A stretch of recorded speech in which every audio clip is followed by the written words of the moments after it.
Famous story channel में आपका स्वागत है। आइए आज हम आपको सुनाते हैं हरिशंकर परसाई की व्यंग कहानी अपनी अपनी बीमारी। हम उनके पास चंदा मांगने गए थे। चंदे के पुराने अभ्यासी का चेहरा बोलता है। वे हमें भांप गए, हम भी उन्हें भांप गए। चंदा मांगने वाले और देने वाले एक दूसरे के शरीर की गंध बखूबी पहचानते हैं। लेने वाला गंध से जान लेता है कि यह देगा या नहीं। देने वाला भी मांगने वाले के शरीर की गंध से समझ लेता है कि यह बिना लिए टल जाएगा या नहीं। हमें बैठते ही समझ में आ गया कि ये नहीं देंगे। वे भी शायद समझ गए कि ये टल जाएंगे। फिर भी हम दोनों पक्षों को अपना कर्तव्य तो निभाना ही था। हमने प्रार्थना की तो वो बोले, आपको चंदे की पड़ी है, हम तो टैक्सों के मारे मर रहे हैं। सोचा यह टैक्स की बीमारी कैसी होती है। बीमारियां बहुत देखी हैं, निमोनिया, कालरा, कैंसर, जिनसे लोग मरते हैं, मगर ये टैक्स की कैसी बीमारी है जिससे वे मर रहे थे। वे पूरी तरह से स्वस्थ और प्रसन्न थे, तो क्या इस बीमारी में मजा आता है? क्या अच्छी लगती है जिससे बीमार तगड़ा हो जाता है? इस बीमारी से मरने में कैसा लगता होगा? अजीब रोग है या? चिकित्सा विज्ञान में इसका कोई इलाज नहीं है। बड़े से बड़े डॉक्टर को दिखाइए और कहिए ये आदमी टैक्स से मर रहा है, इसके प्राण बचा लीजिए। वो कहेगा इसका हमारे पास कोई इलाज नहीं है। लेकिन इसके भी इलाज करने वाले होते हैं, मगर वे एलोपैथी या होम्योपैथी पढ़े नहीं होते। इसकी चिकित्सा पद्धति अलग है। इस देश में कुछ लोग टैक्स की बीमारी से मरते हैं और काफी लोग भुखमरी से। टैक्स की बीमारी की विशेषता यह है कि जिसे लग जाए वो कहता हाय हम टैक्स से मर रहे हैं, और जिसे ना लगे वो कहता हाय हमें टैक्स की बीमारी ही नहीं लगती। कितने लोग हैं कि जिनकी महत्वाकांक्षा होती है कि टैक्स की बीमारी से मरें, पर मर जाते हैं निमोनिया से। हमें उन पर दया आई। सोचा कहें कि प्रॉपर्टी समेत हम यह बीमारी दे दीजिए, पर वे नहीं देते। यह कमबख्ती बीमारी ऐसी है कि जिसे लग जाए उसे प्यारी हो जाती है। मुझे उनसे ईर्ष्या हुई। मैं उन जैसा ही बीमार होना चाहता हूँ, उनकी तरह ही मरना चाहता हूँ। कितना अच्छा होता अगर शोक समाचार यूं छपता। बड़ी प्रसन्नता की बात है कि हिंदी के व्यंग लेखक हरिशंकर परसाई टैक्स की बीमारी से मर गए। वे हिंदी के प्रथम लेखक हैं जो इस बीमारी से मरे। इस घटना से समस्त हिंदी संसार गौरवान्वित है।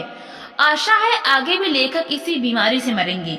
मगर अपने भाग्य में यह कहाँ? अपने भाग्य में तो टुच्ची बीमारियों से मरना लिखा है। उनका दुख देखकर मैं सोचता हूँ दुख भी कैसे कैसे होते हैं। अपना अपना दुख अलग होता है। उनका दुख था कि टैक्स मारे डाल रहे हैं। अपना दुख है कि प्रॉपर्टी नहीं है जिसे अपने को भी टैक्स से मरने का सौभाग्य प्राप्त हो।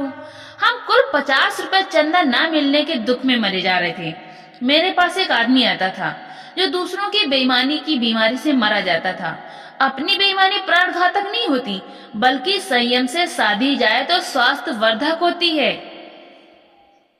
कई पतिव्रताएं दूसरी औरतों के कुलटापन की बीमारी से परेशान रहती हैं। वो आदर्श प्रेमी आदमी था। गांधी जी के नाम से चलने वाले किसी प्रतिष्ठान में काम करता था। मेरे पास घंटों बैठता और बताता कि वहाँ कैसी बेईमानी चल रही है। कहता युवावस्था में मैंने अपने को समर्पित कर दिया था। किस आशा से इस संस्था में गया और क्या देख रहा हूँ। मैंने कहा भैया युवावस्था में जिनने समर्पित कर दिया वे सब रो रहे हैं, फिर तुम आदर्श लेकर गए ही क्यों? गांधी जी दुकान खोलने का आदेश देते तो मरते मरते दे नहीं गए थे। मैं समझ गया उसके कष्ट को। गांधी जी का नाम प्रतिष्ठान में जुड़ा होने के कारण वो बेईमानी नहीं कर पाता था और दूसरों की बेईमानी से बीमार था। अगर प्रतिष्ठान का नाम कुछ और हो जाता तो वो भी औरों जैसा करता और स्वस्थ रहता, मगर गांधी जी ने उसकी जिंदगी बर्बाद की थी। गांधी जी विनोबा जैसों की जिंदगी बर्बाद कर गए। बड़े बड़े दुख है। मैं बैठा हूँ, मेरे साथ 2-3 बंधु बैठे हैं। मैं दुखी हूँ। मेरा दुख यह है कि मुझे बिजली का 40 रुपए का बिल जमा करना है और मेरे पास इतने रुपए नहीं है। तब एक बंधु अपना दुख बताने लगता है। उसने 8 कमरों का मकान बनाने की योजना बनाई थी। 6 कमरे बन चुके हैं। 2 के लिए पैसे की तंगी आ गई है। वो बहुत बहुत दुखी है। वो अपने दुख का वर्णन करता है। मैं प्रभावित नहीं होता, मगर उसका दुख कितना विकट है कि मकान को 6 कमरों का नहीं रख सकता।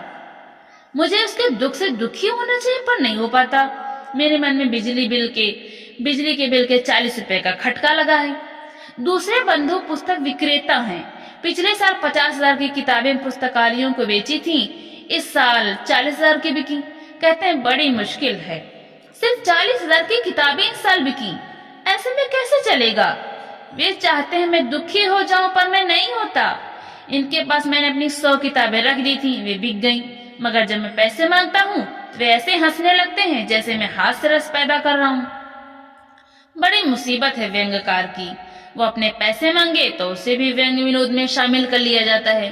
मैं इनके दुख से दुखी नहीं होता, मेरे मन में बिजली कटने का खटका लगा हुआ है। तीसरे बंधु की रोटरी मशीन आ गई, अब मोनो मशीन आने में कठिनाई आ गई, वे दुखी हैं।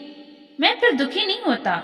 अंततः मुझे लगता है कि अपनी बिजली की बिल को भूलकर मुझे इन सब के दुख में दुखी हो जाना चाहिए।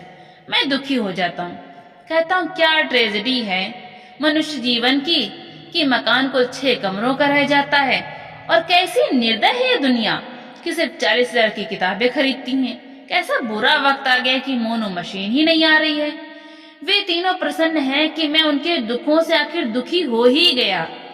तरह तरह के संघर्ष में तरह तरह के दुख हैं। एक जीवित रहने का संघर्ष है और एक संपन्नता का संघर्ष है। एक न्यूनतम जीवन स्तर ना कर पाने का दुख है, एक पर्याप्त संपन्नता ना होने का दुख है। ऐसे में कोई अपने टुच्चे दुखों को लेकर कैसे बैठे। मेरे मन में फिर वही लालसा उठती है कि वे सज्जन प्रॉपर्टी समेत अपनी टैक्सों की बीमारी मुझे दे दें और मैं उससे मर जाऊं। मगर वे मुझे चांस नहीं देंगे, न वे प्रॉपर्टी छोड़ेंगे न बीमारी, और मुझे अंततः किसी ओछी बीमारी से ही मरना होगा।